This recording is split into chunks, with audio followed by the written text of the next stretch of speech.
and I'm real excited about it. All the stuff that we're going to be doing. But I love y'all on office hours, so I got to make sure I jump on. And we got a special guest today, none other than Haley Marie McClain Hill. Did I get it right, Haley? Perfect, Mike. Thank you. Haley is the founder and CEO of Torch Warriorwear, a really dope brand that she's going to talk to you all about. I had a chance to connect with Haley almost like 2 years ago, 2 or 3 years ago, and just been following and supporting her journey. Been absolutely amazing. So we're going to get into all of that. But before we do, let me go ahead and pass it over to Amy to share any updates in the bunker. Thanks, Mike. Yes, so we got up a few things. So breaking barriers in entrepreneurship, those applications are open now. So it's an 8-week virtual online, whatever you want to call it, workshop series for Black, Asian American, Hispanic, and female entrepreneurs. So you can check out the website for those applications. And also ambassador program applications are still open. Those are open the rest of this week, I believe. So check those out as well. We talked extensively about the ambassador program the last couple of weeks. So if you want to learn more, we've got a couple, I think it was 2 weeks ago, we talked to Xavier about that program. And then there's a new blog post up on the blog about John Stojan, Air Force veteran and veteran in residence alumni, founder of First North Marketing. And you can read more about his story there. And then finally, last thing we want to talk about is the crash course in small business finance with Intuit that Mike did. It's a 6-series podcast, and you can check that out as well and get all your financial information in one spot. And that's it. All right. So before Haley introduces yourself, I would love everyone tuning in to drop in the chat where you're dialing in from and what your business is. All right, Amy. Not sorry, Amy. All right, Haley. Welcome back to the bunker. You and I chat all the time. Please introduce yourself and Torch Warriorwear to our viewers who might not be familiar with you and the brand. For sure. Mike, thank you so much for having me. Hello, everyone. I'm calling from California. I am the CEO of Torch Warriorwear. I created this brand out of the need since I was serving in the Air Force. I served for 4 years active duty. I did ROTC for 5 years, and I really just got to a point where I was sick and tired of feeling uncomfortable and not like my uniform amplified or helped me perform. It almost hindered it. So I created an item that made women feel more confident, and it's just more practical for uniform use. So we've been rolling for about 2 years now, and it's really turned into an incredible community and family, and I'm just super thankful. Haley's like me, y'all. She's been beat up, jaw been broke, been knocked down. When she contacted me like 3 years ago, she was bright-eyed, was still in the Air Force at the time, and was thinking about transitioning into Torch, full time. And like I've told y'all on the transition, that's a lot of life happening all at once, right? Transitioning out of the military, getting punched in the face by entrepreneurship, and trying to figure it out. And so now I can see, you got that 1,000-mile stare, like we say in the Marines, like you can tell somebody's been through combat. So when I say somebody who's been in it, it ain't all sunshine and rainbows. She knows it. What was the biggest misconception you had back then when we first met about the brand and what it was going to be like to go in full time versus the reality of it today? I think I didn't expect when I first started, there was just this feeling of like, okay, like, yes, I'm out of the military, no structure, no feeling of anybody telling me what to do, but I have almost now become a servant to my community and to my brand now. So it's like it's full service to my community, and it's almost 10 times as much as what I was doing in the Air Force. I feel like when you have a brand that's so unique, people are coming at it in so many different ways that you're almost like defending it, but you're also trying to push it in so many different directions. So I've been traveling a lot. That's my voice is a little bit tough. I've been giving everything emotionally, physically, everything to this brand, and it hasn't been pretty for sure, but it's been growing steadily, and that's how I know, the hard work is paying off. Yeah.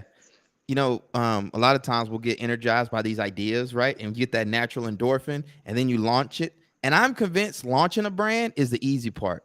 It's the day to day. Yeah. It's the blocking and tackling that just grinds you down. Because you look up, 6 months turns into a year and a half turns into 4 years. And then you're like, where am I going? I still got to pay my bills. I got to do all this. And so like me, you're a multi-hyphenate entrepreneur. People see us and they're like, what do you do? We're like, we do a lot of stuff, because a couple of things bootstrapping the business. And you just had a big win not too long ago, Veteran Shark Tank. You were super nervous about it.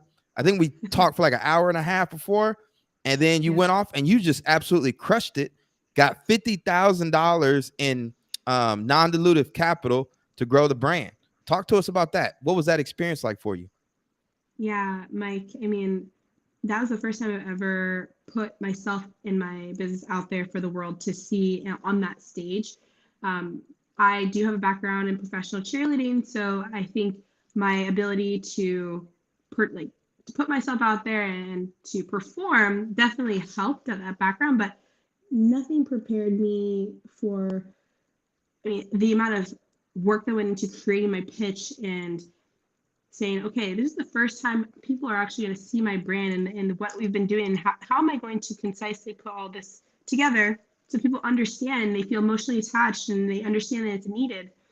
And when we won, I felt like I won the Super Bowl, because I was just like, I relayed my message and people heard me and they understood. And there was no other better feeling, because I was like, wow, like, I'm not crazy. I've been doing something really cool for the past couple of years, and they understand that as well. So it's amazing. You know what the hard part is, though, right? So for a lot of y'all out there, you think you're going to get this big grant or get that big funding, and it's going to solve all your problems. And when you win it, you're going to feel good for probably about 5 seconds, right? Maybe longer. Maybe you go out and celebrate, you're high-fiving there. But guess what? Next day you wake up, back to the grind, And that is such a surreal feeling to hit, because I think about even myself, right? Like, I just got this big grant from the Fund for New Leadership. And Congrats. I was praying for some support like that 6 years ago, and I never had it. And so I just had to do it the old-fashioned way.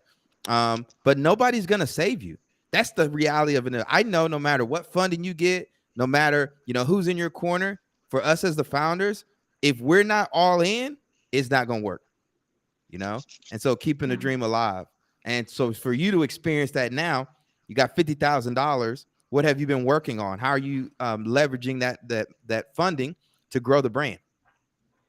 Man, I think with an inventory-based company, we just really have to flood it. I mean, I put almost all of it into inventory, and more money, more problems. But like, as we continue to grow, it's just feeding the beast and trying to figure out how to increase our profit margins and get to a point where because also we're in a stage of brand awareness. People don't really know us. So I've been traveling. I've been using a little bit of that money to go to conferences and to sponsor some events, just so we can be in the spaces that I think are important for our brand to be associated with. And it's been a mixture between inventory and brand awareness, I would say.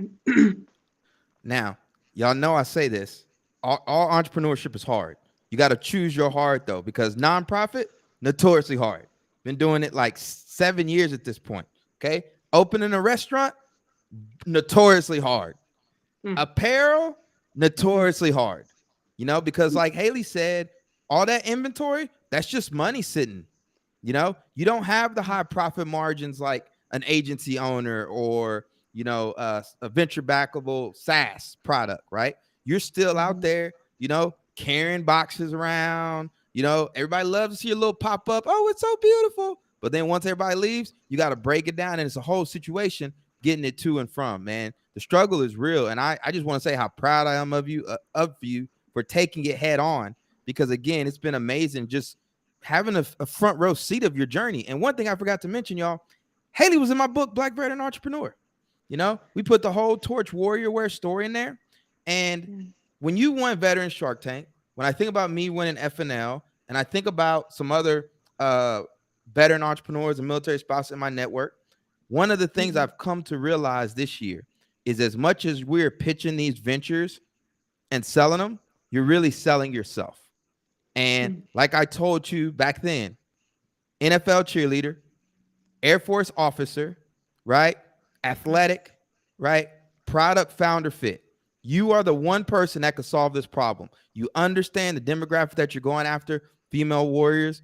You can female warriors. You can Mm-hmm. speak to it. You can build products to it. And I'm willing to bet, whether it's Veteran Shark Tank or anywhere else you go moving forward, people are going to see that and they're going to want to support that. But that's why it's so important, though, to have that messaging so dialed in. Absolutely. Yes. And I think that's a beautiful way to put it, Mike, because as I grow and as the brand grows, I have been trying to find ways to invest in myself so that I can represent the brand. And as I grow, and like personally and professionally, the brand will grow as well. So it's just like this constant feeling of learning and figuring out like, how can I continue to be the best version of me? Because if I get stagnant, the brand gets stagnant. And it's creative energy, it's all these things. So it's like, yeah, it's a constant feeling of I need to get better. So one of the things a lot of viewers struggle with is the awareness that you mentioned before. And you have been out shaking hands, kissing babies, but you've been doing it in targeted locations. Let's unpack that a little bit. What are the type of conferences you're going after? Who's your perfect customer? And how has the product been received by them? yes, my favorite event is the Joint Women's Leadership Symposium. They do it either in San Diego or over in DC area, but thousands of military women come from all over the world. We focus on going to events that high concentration of 18 to 24, like 18 to 24 range. Also, we've been trying to partner and kind of be closer with the academies, with the, I think my ideal customer is like the military academy female. I just feel like it's just such an untapped group, and nobody has really been able to, in a sense, market towards them where they understand and where they feel seen and heard and understood. And although women, if you're a chief, if you're a colonel, you can wear a brand, whatever. But I just think that when you're first entering in your career, it's so important to feel supported in that stage because you don't really know. There's so many possibilities, there's so many opportunities, and you're excited. So we want to get you then so you can have a lifelong customer with you.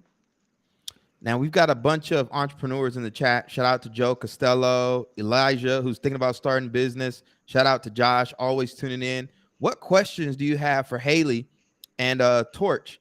Feel free to go ahead and drop it in the chat.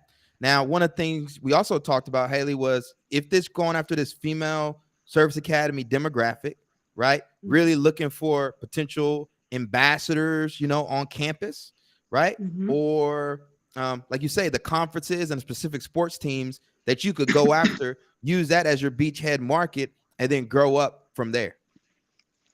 Yep, exactly. And it's not easy because it's a very protected group. So it's like trying to figure out how we can add value and showing that we're adding value without feeling like we're taking from that community. It's a balance that we're trying to navigate at this point. Now, you just mentioned also that you got back from Hawaii. You did a Torch kind of community event. How is that playing into your overall strategy? Yes. First of all, Hawaii is my favorite place on earth. I think it's just a beautiful, it's just healing, all the things. And I feel like when you think of the military, you don't really, especially military women, we don't really get the opportunity to dive into our femininity as much and connect from, the joint services and stuff. So my whole goal was to, instead of just having a product, it's a lifestyle, it's a brand. It's when you go into each unit, your mindset is always collaboration over competition with other females. It's not let's tear each other down. It's we're going to lift each other up. And the only way to do that is to understand each other at a deeper level. So it was me and 10 other women from all different branches, all different stages of their career, and we had a blast in Hawaii. It was almost spiritual in the sense where like we could get away from all the expectations of serving, and we just kind of broke it down to the woman level and how can we be better women. And I think it's very important nowadays with COVID, being COVID over and everything, the in-person aspect of our brand is going to just add that cherry on top, the next level where it's like, oh, I want to spend time and I want to build these relationships that are going to help me advance in my career, but also my personal life. And that's how you also create those lifelong bonds to people, where it's not just one transaction. One of my core values is business relationships don't have to be purely transactional. So people are going to come, they're going to engage when they wear it. They're going to think about those memories that they had in Hawaii. And I think that's a great strategy. Joe wants to know, what's your biggest challenge day to day? I will say it's definitely organization. I have a retreat company as well that kind of helped me create this one for Torch, but I handle that, and I also do a little bit of like consulting at the same time as, it's like it's balancing the different I'm just a very multifaceted person, so just trying to figure out what. I'll say this too. I'm a little reactionary. I'm trying to stop being more reactionary. Like, oh, this just happened. I'm trying to like really plan things out instead of like putting out little fires all over the place. So that's just my personality of going to the biggest problem instead of looking back and figuring out systems and automating things to make sure it's runs smoothly instead of me just being like, fire, put it out. Oh, fire, put it out. That type of thing. Where do you keep the product at? I have a distributing center in LA. We distribute and manufacture in LA. And I'll tell you this, my distributor is definitely the smoothest chain in the supply chain of all of it, but they handle everything from packaging to inventory management to shipping. They're amazing. So this is a good teachable moment. What made you invest in a distributor, even though you're already fighting for margin? People think it's easy to just, keep all the product in your home, mail it out yourself. But when you're trying to coordinate strategic partnerships and travel all over, that can make you the potential bottleneck of the business. So you made a calculated risk early on to hire a distributor. Did you do this before or after you won the Shark Tank funding? Before. Amazing. That needed to happen quickly. I travel a lot, just again, brand awareness. And it's like, I can't get packages out within 4 to 5 days. I couldn't leave my house. So I was like, I need to invest in this, but I also need to work with somebody that I can trust and who's going to be on top of this for me. So I was really thankful to find them, and they've been incredible and super helpful and just a stress reliever. So when Haley came on the podcast, right, one of the things you and I talked about was Shark Tank. Not the veteran Shark Tank, the main Shark Tank, because you were so energized. Yada, yada. And I remember telling you on the podcast, I was like, I don't know if you want to do Shark Tank yet. And I got blasted for it, right? Everybody was hitting me up. She should totally do Shark Tank, yada, yada, yada. But you and I have talked since then. And you're like, Mike, you were right. Had I done it early on, I don't know if I would have been as successful, because you don't know what you don't know. And I'm writing a newsletter about this right now, about how so many of our business models are based on 1 to 2 key critical assumptions that you have to validate. In your case, is there demand from female warriors to want to purchase premium gear that's not Nike, that's not Under Armour, that's a new incumbent, right? And are validating it by spending those dollars. And until we know that in a reasonable way, we're not really setting ourselves up for success when we speak publicly about our ventures, because we don't know, right? I'm very much more of, when you're on that stage, I want you speaking with conviction, because you validated, you've tested, you're a little bit more seasoned. So I'm willing to bet now, if you were going to do Shark Tank, especially if your confidence coming off of the veteran Shark Tank in PA, you'd be off to the races. Oh, absolutely. I mean, I think there's nothing more telling than time in entrepreneurship. It's like, is this fun? Is this a fling? Is this something that you just kind of want to do? Did you have one like creative spurt and you're like, okay, fun. Is this a project, or is this a brand? Is this going to really change lives? And are you going to really show up consistently? And you can only know that over a period of time. So year two in right now, my family, my friends, everybody sees how this is completely transformed who I am. And it's a ride, and I'm dedicated to it. You've been doing these Haley hacks, right? Where you share updates about the journey. Have you been doing it every day? I've been trying my best. Let's talk about it, right? Because I started doing Frago Friday, y'all. So I record my little phone, or I'll be out in front of my brown mill, whatever. It is hard showing up some days, and people like us, we don't fake the funk. I can never show up on camera and be like, oh, I got it, it's all figured out. But those days when you're like self-loathing and you're like, the last thing I need to be doing is jumping on camera, giving anybody any kind of business advice, but there's that balance between showing up, right, but also being true to ourselves. Oh my gosh, absolutely. And some days I'm just like, Haley, you just have to. My whole thing too is like, you can be that source of like positivity and all those things, but where's the line? Like, do you want to be fake positive all the time, or do you want to give them the real sometimes? But then it's like, you don't want to be negative and whatever. So it's just this mix between, I like to say that I try to be like the fun coach, right? Like I used to coach cheerleading, so it's like, what would the best version of Haley, be able to provide to my community today? And it's tough love, it's honesty, it's humor, it's a sense of hope, and like, you can create the life that you want. It's just gonna take some time and energy. Yeah, it's real, man. We're real people. You think you can jump out there, just post content and, but you got to show up, man. And I'm telling y'all, same thing with coaching too. Days you show up, you got to do a coaching call and you're like, get out, snap out of it, Mike, get yourself together, because that's the field to play for us, and it's so fascinating to me because, I hired a coach.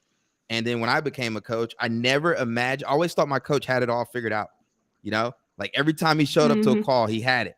But then you find yourself on the other side and you're like, man, this is crazy. But this is what we do. This is the life of an entrepreneur. Just like as officers in the military, we put ourselves at the point of most friction. And for us, that's, the sales call, or that's the coaching call, or whatever we got to do.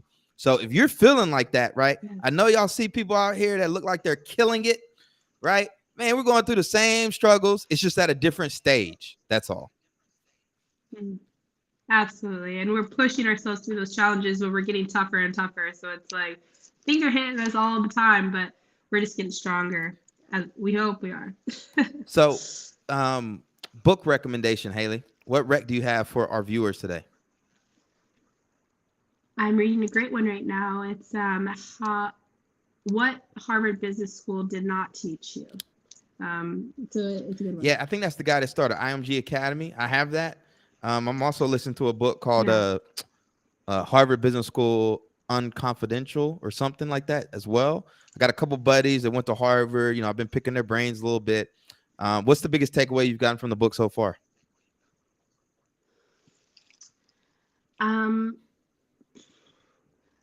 A little bit of the negotiation tactics, I would say, and at the end of the day, business is relationships and fostering those relationships, and that's just really what it comes down to. And showing up, it's like showing up authentically, but at the same time, I don't know. I think I struggle a little bit with like giving too much, especially in the beginning. Like, it just giving. So it's been teaching me how to be able to take and also give at the same time, and be able to show up as my best business version of Haley, and not just like fun loving Haley and want to make everybody happy. No, it needs to be a reciprocal relationship. And it's been good having the tactics, because then I can provide for myself, and then in return I can provide for my community. Love it. My book rec is Newsletter Ninja: How to Become an Author Mailing List Expert by Tammy Lee Duckworth. Right here, see a little Newsletter Ninja. I have been pressing all of my clients to start a newsletter and focus on building relationships with their audience, because social media is the wild, wild west. You know how much spam we get on our LinkedIn. I'm getting phone calls going and yada, yada, yada. And you talk about building awareness. You don't want to get lost in that sauce. And we don't own these platforms. That's the thing, right? An algorithm changes, people jump ship, whatever. All that time you spent building up your LinkedIn or whatever, and you don't own those emails, right? It's a wrap.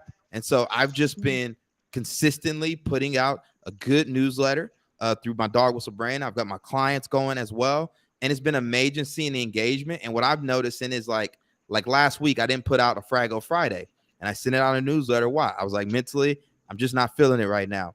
So many people responded to that newsletter and called and texted and checked on me. And that's the power of building relationships and not just spamming people. And I want to challenge you all out there, going back to what we talked about earlier. You're selling yourself. first and foremost, especially early on. Don't be the sleazy salesman. Okay. Share, lift the veil, add value, right? But try to do it, in a non-snackable way. Tweeting and all that stuff, that's snackable, right? Taking the time to articulate your thoughts via a newsletter or jumping on a podcast or doing something that goes a long way. And so obviously I'm bullish on newsletters these days because it just makes sense to me now. And I want to recommend this book. It's nice, a little easy read. I like her style. And maybe I'll take some notes on this and share it on my social for you all. So Haley, as we wrap up, how can people support you? What do you want them to do to help get the word out about Torch? Follow us on Instagram. I know we're just talking about social media, but follow us on Instagram. We're pretty funny on there. We've got some great memes and lots of motivation. And I would say, keep up with our website. You can find us at torchwarriorwear.com. We're always updating, having new products coming in. So stay tuned. Stay tuned for the journey, I would say. Awesome. Our Instagram is at Torch Warriorwear as well. For all our viewers, make sure you head over to support Haley. Let's get the word out. She's one of our own. Came through the bunker. I'm telling y'all. And go listen to her episode on the transition to see from back then to where she is now. I mean, again, that was like 3 years ago. And I want you to follow her on social, and you're going to be blown away by by all her amazing updates. Also, if you haven't subscribed to the transition yet, you're missing out. We've got tons of great content for you. And I need you to do me a personal. Please leave us a review on iTunes. I want to get more word out. I want to help more veteran entrepreneurs and military spouses. And I can't do that alone. We need your support. I'd like to thank the MetLife Foundation for supporting the Transition Podcast. And looking forward to continue to put out some more great content for you all. Until next time, everyone, peace, love. Have a great rest of your week.